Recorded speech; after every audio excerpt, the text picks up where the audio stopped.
آواز آئی حل ادلکم علی تجارت، یہ دعوت خدا دے رہا ہے، ڈائریکٹ اپنے بندے کو دے رہا ہے کہ حل ادلکم علی تجارت، کیا میں خدا تجھے ایک بزنس کی دعوت دوں، ایک تجارت کی دعوت دوں؟ کیونکہ وہ انسان کی سائیکولوجی سے آگاہ ہے، کیونکہ اسی نے بنایا، وہ انسان کے مزاج کو جانتا ہے کہ یہ تجارت کا بڑا شوقین ہے۔ تجارت کا مطلب ایک ایسا بزنس جس میں انسان کو فائدہ ہو۔ کیا میں تجھے ایک ایسی تجارت کی دعوت دوں جس میں نفع ہی نفع ہے، جس میں نقصان نہیں ہے؟ دنیا میں تم جہاں بھی جس سے بھی بزنس کرو نفع اور نقصان کا اندیشہ ہوتا ہے، لیکن اللہ کہتا ہے میں ایک ایسے بزنس کی دعوت دوں جس میں نفع ہی نفع ہے، نقصان کا تصور ہی نہیں ہے۔ یہ کیسی تجارت ہے جس کے نتیجے میں تو عذاب جہنم سے بچے گا۔ سب سے بڑا نقصان اگر انسان کا ہے وہ جہنم کا عذاب ہے۔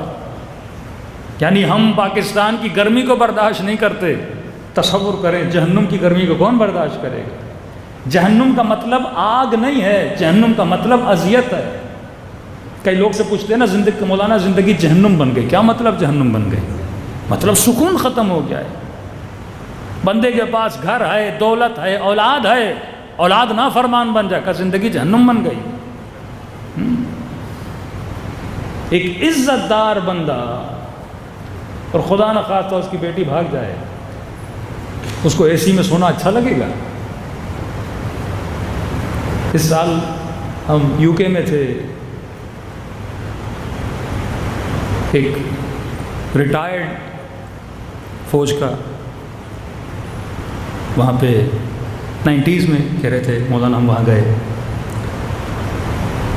زیادہ دیندار نہیں، لبرل مائنڈ سیٹ، لیکن اچھا مسلمان، کیونکہ دین زیادہ ان تک پہنچا نہیں۔ گھر تقریباً پاکستانی قیمت لگائی جائے تو کوئی 40 20 25 کروڑ کا، کوئی 2 ملین پاؤنڈز کا گھر، 6 گاڑیاں کھڑی ہوئی، لیکن وہ بندہ اس گھر میں اکیلا بیٹھ کے رو رہا تھا۔ یعنی وہ لائف سٹائل جو آج کا جوان خواب میں بھی نہ سوچے، یا بہت زیادہ سوچ لیتے 200 گز کا گھر مل جائے، کوئی چھوٹی موٹی گاڑی مل جائے، خواب یہی ہے جوانوں کے۔ اتنا بڑا گھر، 6 گاڑیاں کھڑی ہوئیں، رو کیوں رہا تھا؟ کیونکہ اللہ نے ایک ہی اولاد دی، ایک ہی بیٹی اللہ نے دی۔ اب اس پہ تمہیں آخری مجالس میں پڑھوں گا کہ جو لوگ ویسٹرن ورلڈ جانے کے شوقین ہیں، امریکہ اور کینیڈا اور یورپ جانے کے شوقین ہیں، تو احادیث کی روشنی میں آپ کو پتہ چلے گا کہ ہم تجارت کرنے سے اللہ روکتا نہیں ہے۔ رسول خدا بھی جاتے تھے تجارت کر کے، لیکن واپس مدینے میں آتے تھے۔ بچے بھیجو پڑھنے کے لیے، لیکن واپس یہاں منگواؤ۔ بیٹا یہ بولے کہ بابا بس وہیں سیٹل ہو جاتا ہوں، تو نسلیں تباہ ہو جاتی ہیں۔ احادیث کی روشنی میں بتاؤں گا۔ بیٹی باپ کو چھوڑ کے چلی گئی، اب اس کا مائنڈ سیٹ تو پاکستانی تھا نا۔ یہاں کے والدین اپنے بچوں سے بہت پیار کرتے ہیں، لیکن وہاں کی نسلیں جب پیدا ہوتی ہیں ان کی وہ اپنے والدین سے اٹریکشن نہیں ہوتی جو یہاں ہے۔ یہاں جو خدمت بچہ اپنے باپ کی کرتا ہے وہ تصور ہی نہیں ہے۔ وہاں اگر والد باپ کو بولتا ہے بیٹا 1 ہفتہ گزر گیا میں نے تجھے نہیں دیکھا، وہ بولتے بابا اتنے ایموشنل ہونے کی ضرورت نہیں۔ سیم یہ بولتے ہیں آپ ایشین اتنے ایموشنل کیوں ہوتے ہیں؟ کیونکہ ایموشن کی کوئی معنی ہی نہیں ہے۔ باپ مر رہا ہے اور فون کی جاتی ہے، بھائی آپ کا باپ مر رہا ہے، کہتا ہے میں میٹنگ میں بزی ہوں، دفن کر دو، وقت ملے گا تو آؤں گا۔ یہ ریلیشن ہے ماں باپ کا۔ اتنے بڑے گھر میں بیٹھ کے رو رہا تھا۔ واقعہ اس کا ذاتی ہے، بیان کرنا یہاں ضروری نہیں ہے، لیکن اس کے یہ جملے ہیں کہ مولانا اگر میں پاکستان میں ہوتا، اب ظاہر ہے فوجی تھا، بڑی پوسٹ پہ پاکستان میں رہ چکا تھا، کہ جو اس لڑکے نے کیا ہے اگر میں پاکستان میں ہوتا اس کے خاندان کے ایک فرد بھی باقی نہیں رہتا، لیکن اس ملک میں بے غیرت ہو کے بیٹھا ہوا ہوں، کچھ کر نہیں پا رہا۔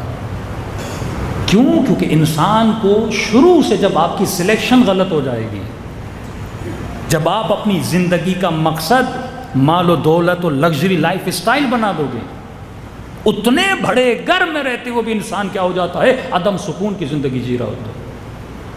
وہ کہتا ہے بس مجھے میری اولاد واپس مل جائے، میں دنیا کی دولت دینے کے لیے تیار ہوں۔ تو جہنم اس چیز کا نام نہیں ہے کہ آپ کو مثلا کسی ایسی جگہ پہ رکھا جائے بہت گرم روم ہو، نہیں، یہ جنت اور جہنم آپ کے اندر ہے۔ اگر اندر میں سکون ہے تو یہ تیری جنت ہے، اگر اندر میں عدم سکون ہے، بڑے سے بڑے 5 اسٹار ہوٹل میں بھی رہو تمہارے وجود میں سکون نہیں رہے گا۔ یہ کیفیت کا نام ہے۔ الا بذکر اللہ تطمئن القلوب، اللہ کی یاد سے کیا مطمئن ہوتے ہیں؟ دل مطمئن ہوتے ہیں۔ کیوں یہ چیزیں سمجھ میں نہیں آتی کہ سیدہ زینب دربار یزید میں فرماتی ہیں کہ ما رأیت الا جمیلہ، زینب نے حسن کے علاوہ کچھ بھی نہیں دیکھا۔ دشمن پریشان تھا، وہ تخت پہ بیٹھ کے پریشان تھا، بی بی کے ہاتھ رسیوں میں تھے پر زینب مطمئن تھی۔ وہ زندان شام میں مطمئن بیٹھے ہوئے ہیں اور وہ تخت و تاج پہ مطمئن۔ یہ وہ دولت ہے جو اہل بیت ہمیں دینا چاہتے تھے۔ جب تجھے پتہ ہی نہ ہو کہ زندگی کا مقصد کیا ہے، ہدف خلقت کیا ہے۔ کل میں نے کہا زندگی کا مقصد صرف یہ نہیں کہ ہم آئیں کھائیں پیئیں بچے پیدا کریں اور مر جائیں۔ نیو رضویہ میں نے ایک سوال رکھا لوگوں پہ، بس پھر آیت کا میں ترجمہ کمپلیٹ کر دوں تاکہ آپ کو ایک ایک قصہ سمجھ میں آئے۔ حل ادلکم علی تجارت، کیا میں خدا تجھے ایک بزنس کی طرف دعوت دوں جس میں نفع ہی نفع ہے؟ تنجیکم من عذاب علیم، اس بزنس کے نتیجے میں تو عظیم اور علیم عذاب سے بچ جائے گا۔ اے خدا میں تیرے ساتھ بزنس کروں تو کیسے کروں؟ بزنس میں 2 چیزیں ہوتی ہیں، ایک ہوتا ہے خریدار، ایک ہوتا ہے بیچنے والا۔ خریدار جو ہوتا ہے اس کے پاس ہوتا ہے پیسہ، بیچنے والے کے پاس ہوتی ہے جنس۔ 2 ہی چیز، معاملہ دونوں چیزوں سے ہوتا ہے۔ میں گاڑی بیچ رہا ہوں، آپ کے پاس پیسہ، میرے پاس گاڑی۔ آپ نقد دو گے، میں آپ کو گاڑی دوں گا۔ اب میرے پاس ہے جنس، اللہ کے پاس ہے نقد۔ اے خدا میں کیا بیچوں، تو مجھے کیا دے گا؟ اور معصوم کا فرمان ہے کہ کتنا کریم ہے وہ رب، جبکہ سب کچھ اس کا ہے۔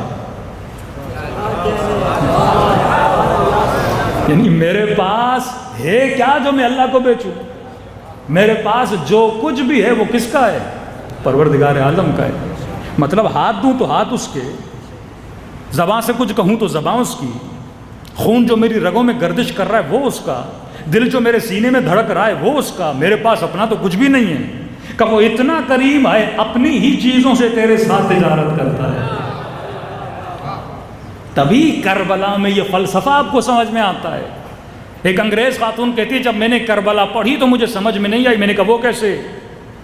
کہا ماں تو پوری رات جاگتی ہے بچہ بچ جائے، ماں تو کہتی ہے میں مر جاؤں بچہ بچ جائے، ماں روتی ہے میرے بچے کو شفا مل جائے، اے خدا مجھے بیمار کرنا ہے، مجھے بیمار کر دے۔ کہ کربلا کی ماؤں کی مجھے سمجھ نہیں آتی۔ کہ وہ کیسے؟ کہ یہ کیسی مائیں تھیں جن کو یقین تھا کہ بچہ جائے گا واپس نہیں آئے گا، اور خود بچے کو کہہ رہی ہے دودھ نہیں بخشوں گی اگر جاؤ گے نہیں۔